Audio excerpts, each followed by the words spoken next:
En la columna de infoensenadanoticias.com.ar hoy volvemos al Club de los 27 y vamos a hablar de George Harrison, que publicó a esa edad el disco All Things Must Pass, que refleja la influencia de las actividades musicales que tuvo o que desarrolló, ¿no?, entre 1968 y 1970 de forma paralela a su trabajo con los Beatles, y que contó con el respaldo de músicos como Eric Clapton, Delaney and Bonnie y Billy Preston. Además, reveló su capacidad como compositor, más allá de su papel secundario, ¿no?, detrás de sus compañeros de banda. Hablamos de John Lennon y Paul McCartney, así como la consolidación de un trasfondo espiritual implícito en toda su carrera musical posterior. Cuando hablamos del Club de los 27 nos referimos a las lamentables muertes, ¿no?, de Brian Jones, Jimi Hendrix, Janis Joplin y Jim Morrison, que sucedieron entre 1969 y 1971, cuando todos tenían 27 años.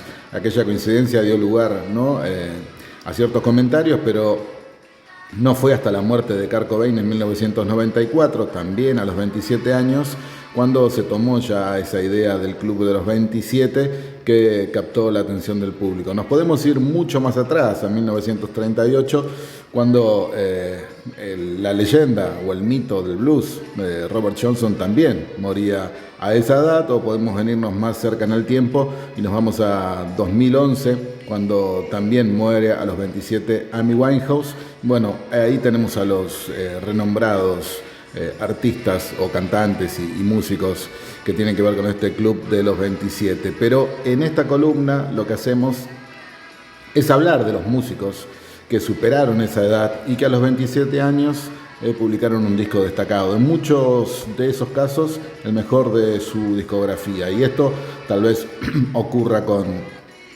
George Harrison, ¿no?, que nació el 25 de febrero de 1943 y que lamentablemente nos dejó el 29 de noviembre de 2001, pero que con 27 años publicó en 1970 este gran disco que es All Things Must Pass, algo así como Todas las cosas deben pasar, o trayéndolo a la Argentina podríamos decir Todo pasa, y que tiene que ver con lo que fue también la separación de los Beatles, ¿no?, unos meses antes, 7 meses para ser más precisos. Bueno, en 1968 Harrison hace un viaje a los Estados Unidos tras las sesiones de grabación del álbum blanco, del White Album, ese álbum que solamente se titula The Beatles.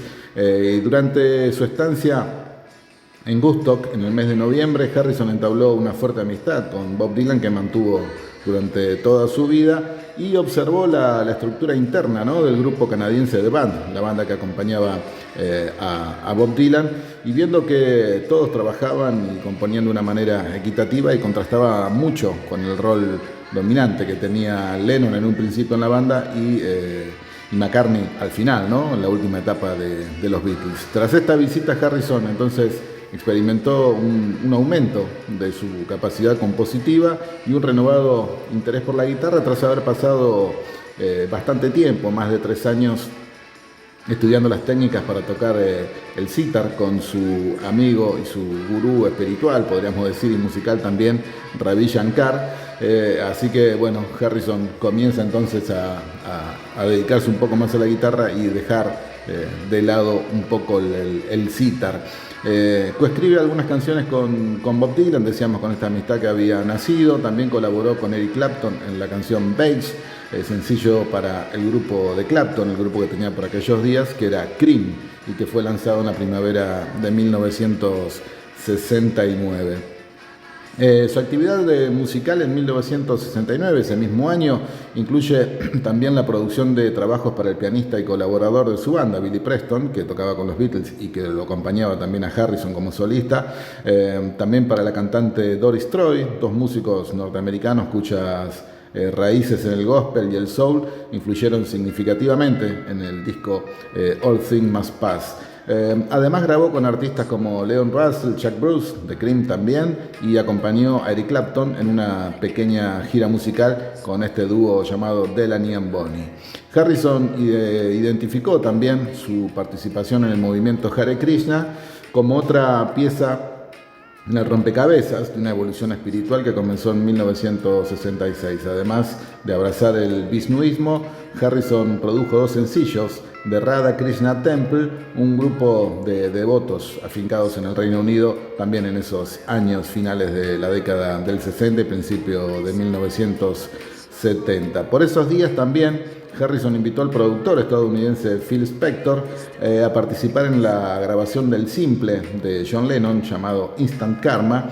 Esa asociación llevó a Spector también a hacerse cargo de la producción de lo que fue el último disco de los Beatles publicado, ¿no? Pero que había sido grabado antes, llamado Get Back en un principio, que termina titulándose Let It Be. También, obviamente, produjo este disco del cual estamos hablando en el día de hoy.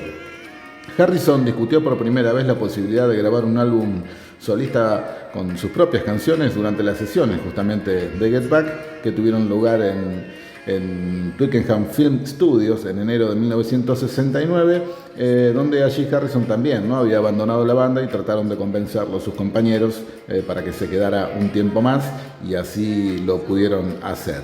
El 25 de febrero, el día que Harrison cumplió 26 años, grabó con los Beatles, o al menos ensayaron, All Things Must Pass, Something, All Brand New, y la inclusión de Something y Here Comes the Sun en el álbum Abbey Road favoreció, ¿no?, el reconocimiento de la capacidad compositiva de Harrison. Tras el anuncio de McCartney de abandonar el grupo el 10 de abril de 1970, que significó la ruptura, ¿no?, de la banda tal vez más importante del mundo por aquellos días, y que tal vez la siga haciendo por ahora. Bueno, esa es una discusión que la podemos dar en otra columna. Bueno, Harrison se enfocó ya en sus propias canciones y en tener su disco solista. Si bien había grabado previamente un par de álbumes, como lo fue Wonderwall Music, una banda sonora mayoritariamente instrumental, considerado su primer disco al margen de los Beatles, y Electronic Sound, un álbum meramente experimental, Harrison consideró All Things Must Pass como su primer disco solista, digamos, con composiciones propias y con canciones, ¿no? Lo demás, como repasábamos recién, se trataban de otra cosa.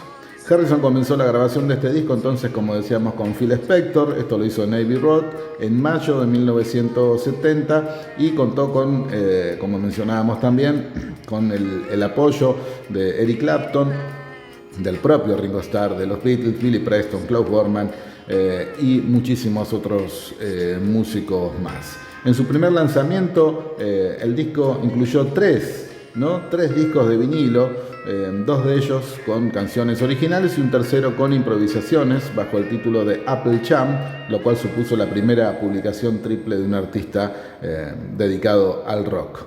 Harrison contrató a Tom Waits para diseñar una caja de cartón con bisagras para meter estos 3 vinilos, un formato pionero en la música rock que en la época se asociaba con publicaciones de música clásica. Barry Feinstein fue el encargado de tomar la fotografía en blanco y negro para la portada del disco, que lo muestra a Harrison sentado en el jardín principal de su casa, llamada Friar Park.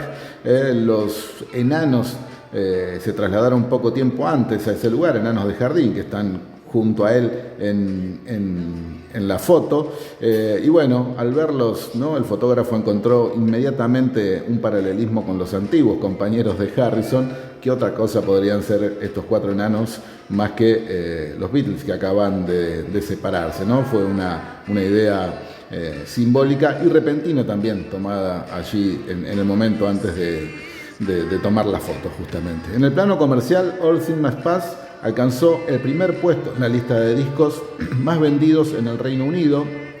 En Estados Unidos, el disco obtuvo también, ¿no?, ese primer puesto. Estuvo 7 semanas en la lista, entre el 2 de enero y el 20 de febrero de 1971, lo cual coincidió en parte con la posición del simple My Sweet Lord, de este propio disco también, en lo alto de las listas de ventas. Harrison repitió el doble primer puesto en ambas listas estadounidenses 2 años después, con el simple Give Me Love, Give Me Peace on Earth y el álbum Living in the Material World. En Estados Unidos, el disco certificó por primera vez como disco de oro el 17 de diciembre de 1970. Y una curiosidad, Cher, para ir cerrando esta columna de infoensenadanoticias.com.ar con este club de los 27, hoy hablando de George Harrison. Hay que señalar que el disco All Things Must Pass había vendido una mayor cantidad de copias hasta el año 2011, que es donde hay registros, mucho más que los discos Imagine y Band on the Run de los propios Lennon y McCartney, ¿no? Entre esos discos que son enormes y fundamentales. Alguien dice Imagine y ya sabe de qué se trata. Band on the Run también es el gran disco de McCartney, pero bueno, entre estos dos discos no llegaron a vender lo que vendió All Things Must Pass en los Estados Unidos.